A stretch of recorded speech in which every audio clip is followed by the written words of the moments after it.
Hi, this is Kenny with BeefJerkyRecipes.com, and in today's video we're going to show you a couple different ways to slice your meat and get it prepared for making jerky. What most people do not know is that cutting your meat is the most important part of ensuring that your jerky batch is a good batch and a consistent batch each and every time. For example, if when you have different thicknesses of meat, thin versus half inch or so, they're going to dehydrate at a different rate. The thinner pieces are going to end up being dry and brittle and probably break on you, and the thicker pieces are actually not going to be dehydrated enough, and they're probably going to be unsafe for human consumption, and you don't want that. So for a more consistent batch, you're going to need a consistent cut every single time. With that being said, I'll show you the two different ways that you can go about getting that result. You can go do the traditional way of a cutting board and a knife. It isn't the best way because it requires some effort and a good amount of skill to perfect that and get each cut consistent.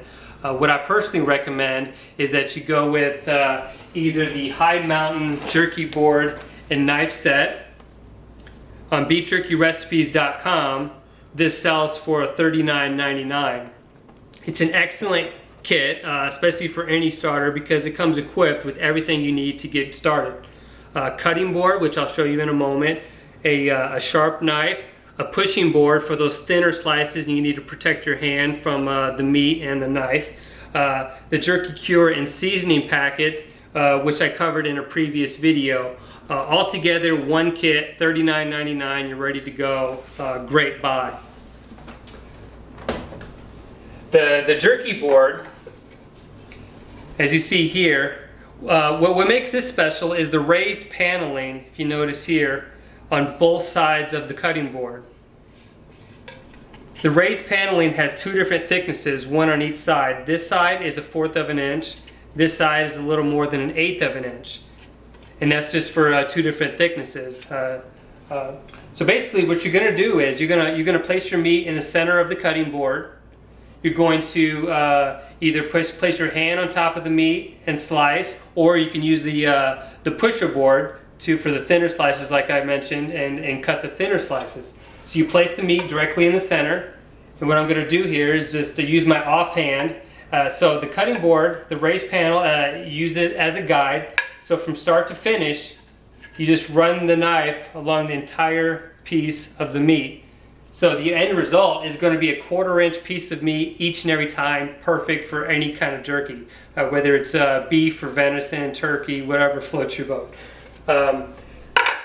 Again, $39.99 on BeefJerkyRecipes.com. The other piece of equipment, if you have a few more bucks and you take jerky making a little bit more seriously like I do, I make batches frequently, you need something that's maybe even a little more reliable and easy. This is an electric meat slicer. Not only does meat though, you can do vegetables, pineapples, so it serves many purposes. We have a Weston meat slicer on BeefJerkyRecipes.com that we sell for $129.99.